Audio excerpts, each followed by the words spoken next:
నమస్కారం. వైఎస్ఆర్సీపీ ఘోర పరాజయం ఏదైతే ఉందో దీనికి ఒక వ్యక్తి ప్రధాన కారణం. చాలా కారణాలు ఇందాక మాట్లాడుకున్నాం. ఒక ప్రధాన కారణం అంటే మొట్టమొదటగా జగన్మోహన్ రెడ్డి గారిని విభేదించి వారి పార్టీని విభేదించి అంటే వారి పార్టీ నాయకుడు విజయసాయి రెడ్డి గారిని మొదటగా విభేదించాడు. తర్వాత వారి పార్టీని విభేదించాడు, జగన్మోహన్ రెడ్డి గారిని విభేదించాడు.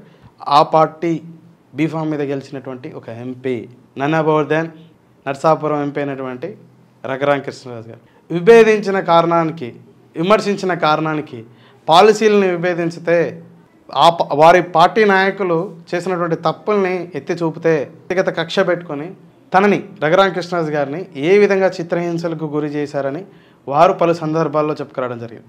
రచ్చబండ అని చెప్పేసి ఒక ప్రోగ్రాం పెట్టుకొని ఎంపీగా ఉండి నియోజకవర్గానికి సంబంధించిన సమస్యల మీద కాకుండా వారి పార్టీ రాష్ట్రానికి ఏ విధంగా అన్యాయం చేసిందని చెప్పేసినటువంటి, నియోజకవర్గానికే కాదు రాష్ట్రానికే ఏ విధంగా అన్యాయం చేసింది, పార్లమెంట్ సభ్యులు ఏ విధంగా అన్ఫిట్, మా ఎమ్మెల్యేలు ఏ విధంగా అన్ఫిట్, మా ముఖ్యమంత్రి ఏ విధంగా అన్ఫిట్, మా పార్టీ ఎటువంటి దుర్మార్గమైన నిర్ణయాలు తీసుకుంటుందో అంటూ నిత్యం వారి పార్టీ మీద, వారు ఎన్నిక కాబడినటువంటి పార్టీ నుంచే వారే 4 సంవత్సరాల పాటు తూర్పారబడడం జరిగింది. వీరు తర్వాత కోటమిరెడ్డి శ్రీధర్ గారిని చూసాం, తర్వాత ఉండవల్లి శ్రీదేవి గారిని చూసాం, ఇలా తర్వాత వైఎస్ఆర్సీపీ పార్టీని వినటువంటి మళ్ళీ ఆనం నారాయణ రెడ్డి గారిని చూసాం. సీనియర్ నాయకులు కూడా మొదటగా వైఎస్ఆర్సీపీలో ఉన్నటువంటి అసమ్మతి నాయకులు, అవమానాలకు గురైనటువంటి నాయకులు ఆ పార్టీని వీడి వ్యతిరేకంగా ఆ పార్టీకి పనిచేయడానికి ప్రధాన కారణం రఘురామ కృష్ణరాజు గారు. వైఎస్ఆర్సీపీ పార్టీకి పెద్ద ఎత్తున డ్యామేజ్ జరిగిందంటే అది ఒకరి వల్ల, రఘురామ కృష్ణరాజు గారి వల్ల. తనని వ్యతిరేకించేటువంటి వ్యక్తులు ఎవరైతే ఉన్నారో, అది కూడా తన పార్టీ నుంచే గెలిచినటువంటి వ్యక్తి, తాను ఇచ్చినటువంటి బీఫామ్ మీద గెలిచినటువంటి రఘురామ కృష్ణరాజు గారు జగన్మోహన్ రెడ్డి గారు తీసుకున్న నిర్ణయాలని, తన పార్టీ విధానాలని తూర్పారబట్టి రచ్చబండ అనే ఒక ప్రోగ్రాం ద్వారా 4 సంవత్సరాలు కంటిన్యూస్గా ప్రజలకు వివరించడంతో జగన్మోహన్ రెడ్డి గారికి పెద్ద ఎత్తున డ్యామేజ్ జరిగిందని చెప్పేసి మనం ఒకసారి భావించవచ్చు. జగన్మోహన్ రెడ్డి గారిని విభేదించే వ్యక్తుల ఇట్లా రఘురామ కృష్ణరాజు గారు కావచ్చు, కోటమిరెడ్డి శ్రీధర్ రెడ్డి కావచ్చు, ఆనం రామనారాయణ రెడ్డి గారు కావచ్చు, మరో కొందరు నాయకులు కావచ్చు, వీళ్ళకంటే ఎక్కువగా జగన్మోహన్ రెడ్డి అని అమాంతం భుజాన ఇక్కడ పెట్టుకొని మోసేటువంటి వ్యక్తులకు, అది ఉండవల్లి శ్రీదేవి గారు పార్టీలో ఉన్నప్పుడు అన్న గుండె కొట్టుకుంటుంది జగన్ జగన్ జగన్ అని చెప్పేసి అని, బుల్లెట్ కంటే ముందు వచ్చాడు మా అన్న అని చెప్పేసి రోజా గారి వ్యాఖ్యలు అయితే ఏంటి, అలాగే జొన్నలగడ్డకు సంబంధించినటువంటి జొన్నలగడ్డ పద్మావతి గారు అయితే ఏంటి, సింగనమల శాసనసభ్యురాలుగా చేసినటువంటి వారైతే ఏంటి, పుష్ప శ్రీవాణి గారు అయితే ఏంటి, అనిల్ కుమార్ యాదవ్, కొడాలి నాని, వల్లభనేని వంశీ, సోషల్ మీడియా వేదిక ద్వారా పంచ ప్రభాకర్, శ్రీరెడ్డి, సజ్జల గారి ప్రధాన కారణం, సజ్జల గారు ఈ ఘోర పరాజయానికి కారణం అని చెప్పేసి జగన్మోహన్ రెడ్డి గారిని మరొకసారి గెలిపిద్దాం, 30 సంవత్సరాలు ముఖ్యమంత్రిగా ఉంచుకుందామని చెప్పేసినటువంటి వారిని అమాంతం ఇట్లా చూపించే ప్రయత్నంలో వారిని జోకే ప్రయత్నం పెద్దగా చేశారు. అది జగన్కి చాలా పెద్ద డ్యామేజ్ అయిందని చెప్పేసి, జగన్ జనంలో లేకపోవడంతో ఈ ఘోర పరాజయం జరిగిందని చెప్పేసి చాలామంది చెప్పుకొస్తాను. వైఎస్ఆర్సీపీ పార్టీ అధినాయకుడైనటువంటి జగన్మోహన్ రెడ్డి గారితో సహా వారు ఇచ్చినటువంటి బీఫామ్తో గెలిచినటువంటి ఎమ్మెల్యేలు, ఎంపీలు, ఎమ్మెల్యేలకు కాబడిన తర్వాత మంత్రులు అయినటువంటి వ్యక్తులు, మండల స్థాయి నాయకులు, జిల్లా స్థాయి నాయకులు, గ్రామ స్థాయి నాయకులు, పవన్ కళ్యాణ్ గారు పట్టుమని 10 సర్పంచులు గెలిపించుకోలేకపోయాడు, పట్టుమని 10 మంది శాసనసభ్యులను గెలిపించుకోలేక స్వయాన తానే 2 చోట్ల పోటీ చేసే, తన కులం ఎక్కువ ఉందని చెప్పేసి పోటీ చేసినటువంటి భీమవరంలో ఓడిపోయాడు, గాజువాకలో ఓడిపోయాడు. తాను ఆంధ్రప్రదేశ్లో జీరో, సినిమాలో మాత్రమే హీరో అని చెప్పాడు. అయితే 2024 ఎన్నికల ఫలితాల తర్వాత Jaganmohan Reddy zero, Pawan Kalyan hero. Pawan Kalyan hero, Jaganmohan Reddy zero. Pawan పాత్ర కూటమి గెలుపులో చాలా పెద్దది. తాను తగ్గి జగన్మోహన్ రెడ్డిని తగ్గించాడని, ఎన్నికలకు ముందు తాను తగ్గి తక్కువ సీట్లు తీసుకొని జగన్మోహన్ రెడ్డిని తగ్గించాడని, తానకంటే తగ్గించాడని చెప్పేసి 2 సీట్లు గెలవలేనన్నారు కదా, 2 చోట్ల గెలవలేనన్నారు కదా, 1 సీటు గెలవలేదన్నారు కదా, 151 సీట్లని ఆ చివరగా ఉన్నటువంటి 1ని తీసేసిన 15 సీట్లకు మిమ్మల్ని పరిమితం అయ్యేటట్టు చేయగలిగిన అని చెప్పేసి అన్నటువంటి నినాదాన్ని ఈరోజు పవన్ కళ్యాణ్ అభిమానించేటువంటి వ్యక్తులు చెప్పుకోవచ్చు.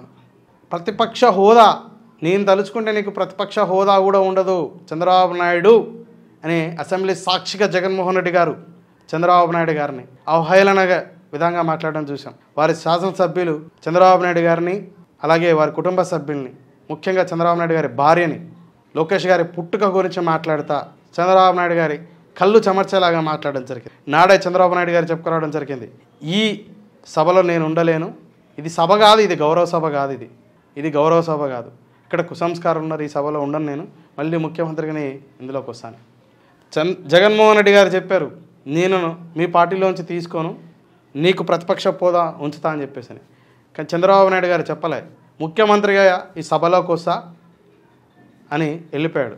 కానీ వచ్చేటప్పుడు నీకు ప్రతిపక్ష హోదా కూడా లేకోకుండా వస్తానని చెప్పేసి ఆ రోజు చెప్పకోకుండా చేసి ఈరోజు చూయించాడని చెప్పేసి అన్నటువంటి అభిప్రాయాన్ని తెలుగుదేశం నాయకులు, కార్యకర్తలు, విశ్లేషకులు చాలామంది చెప్పుకొచ్చాను. Boss is back. 1984 అయితే ఏంటి, 94 అయితే ఏంటి, 2014 అయితే ఏంటి, 2024 అయితే ఏంటి, చంద్రబాబు నాయుడు గారు అధికారం కోల్పోయిన తర్వాత అధికారంలో తెచ్చుకోవడంలో ఎప్పుడు కూడా అడుగు తడబడలే. పార్టీని అందలం వెంకించడంలో, అధికారానికి తీసుకురావడంలో తడబడలే. అధికారం నుంచి అధికారంలోకి రావడానికి మాత్రమే తడబడ్డాడు. దానికి గల ప్రధాన కారణం ఆంధ్రప్రదేశ్ని అభివృద్ధి పదం వైపు నడిపించగలలే, అటువైపుగా అడుగులు ఉడగలగాలని చెప్పేసి పార్టీని బలోపేతం చేయడంలో కాస్త నిర్లక్ష్యం వహించడం కారణం చేత అధికారం నుంచి అధికారంలోకి రావడంలో మాత్రమే తడబడ్డాడు. గతంలో ప్రూవ్ అయింది, మళ్ళీ ప్రూవ్ చేశాడు. 84లో 94లో దేశ రాజకీయాలని, 1904లో తెలుగుదేశం పార్టీకి ఎటువంటి సంక్షోభం ఏర్పడిందో చూసాం. నాదెళ్ల భాస్కర్రావు గారి ఉదాంతం 1994లో చూసాం. 2014 ఉదాంతాన్ని చూసాం. 2024 దేశం యావత్తంతా కూడా చంద్రబాబు నాయుడు గారిని దిక్కుగా చూసేలాగా నేడు ఫలితాలని తీసుకురాగలిగాడు. పవన్ కళ్యాణ్ గారి కృషి కారణం చేత, సహకారం కారణం చేత అని చెప్పేసి. అయితే చంద్రబాబు నాయుడు గారు పవన్ కళ్యాణ్ గారి చుట్టే, అంటే వాళ్ళిద్దరి ఫేసెసే పెద్దగా ప్రొజెక్ట్ అయ్యాయి కాబట్టి కూటమి బీజేపీ, తెలుగుదేశం, జనసేన ఉన్నప్పటికీ మోదీ గారి ఫేసు, బీజేపీ నాయకుల ఫేస్ పెద్దగా లేదు. చివరాఖరికి వారి కూటమి అభ్యర్థి అంటే ప్రధాన వ్యక్తులు మేనిఫెస్టో రిలీజ్ చేసేటప్పుడు జనసేన అధ్యక్షుడు పవన్ కళ్యాణ్ గారు, చంద్రబాబు నాయుడు గారు మాత్రమే మేనిఫెస్టోని పట్టుకోవడం జరిగింది. బీజేపీ అంత ఇనాక్టివ్ ఉండింది, అంత ఇగ్నోరెన్స్ ఉండింది. ముందు ఫేజ్గా వీళ్ళిద్దరు కష్టపడినప్పటికీ వెనకాల లోకేష్ గారు నేటి ఈ ఫలితంలో చాలా గొప్ప పాత్ర పోషించాడని చెప్పేసి. 2019 ఎన్నికల తర్వాత వైఎస్ఆర్సీపీ పార్టీ నాయకులు చేసినటువంటి దాడులకి, భయభ్రాంతులకు గురవుతా ఉంటే తెలుగుదేశం పార్టీ కార్యకర్తల నాయకులు వాళ్ళకు భరోసానిచ్చే ప్రయత్నం చేయడం జరిగింది.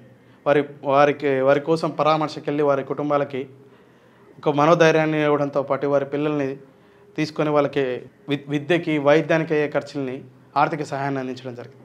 గత 4 సంవత్సరాలు ప్రజల మధ్య ఉంటూ పార్టీకి సంబంధించినటువంటి నాయకుల్ని కలుచు పార్టీ బలోపేతం కోసం యువగలం అనేటువంటి ఒక కార్యక్రమాన్ని చేపట్టి యువగలం కార్యక్రమంలో ముందుకు పోతున్న సందర్భాలనే చంద్రబాబు నాయుడు గారు అరెస్ట్ అవుతే, అరెస్ట్ ఉదాంతం అప్పుడు ఢిల్లీ వేదిక ద్వారా పీకే గారిని గెలవడం అయితే, బీజేపీ పెద్దలను గెలవడిసి ఇక్కడ జరుగుతున్నటువంటి పరిస్థితుల్ని, పార్టీ ఈ సందర్భంలో ఏ విధంగా ముందుకెళ్ళాలి, చంద్రబాబు నాయుడు గారు వచ్చేంత వరకు ఎటువంటి జాగ్రత్తలు తీసుకోవాలి, ఇలా 2014లో అధికారంలోకి రావడానికి లోకేష్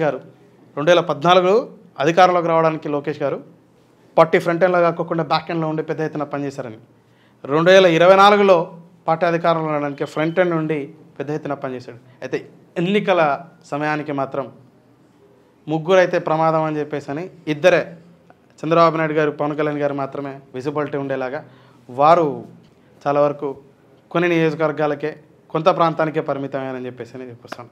సో నేటి ఫలితంలో కూటమి ఏర్పడడానికి ప్రధాన కారణం ఈ పవన్ కళ్యాణ్ గారు అని చెప్పేసి, చంద్రబాబు గారి వ్యూహాలని చెప్పేసి, తెలుగుదేశం పార్టీ నిర్మాణం ఎంత గొప్పదో అని చెప్పేసి అనేటువంటి చాలామంది చెప్పుకోవచ్చు అంటారు.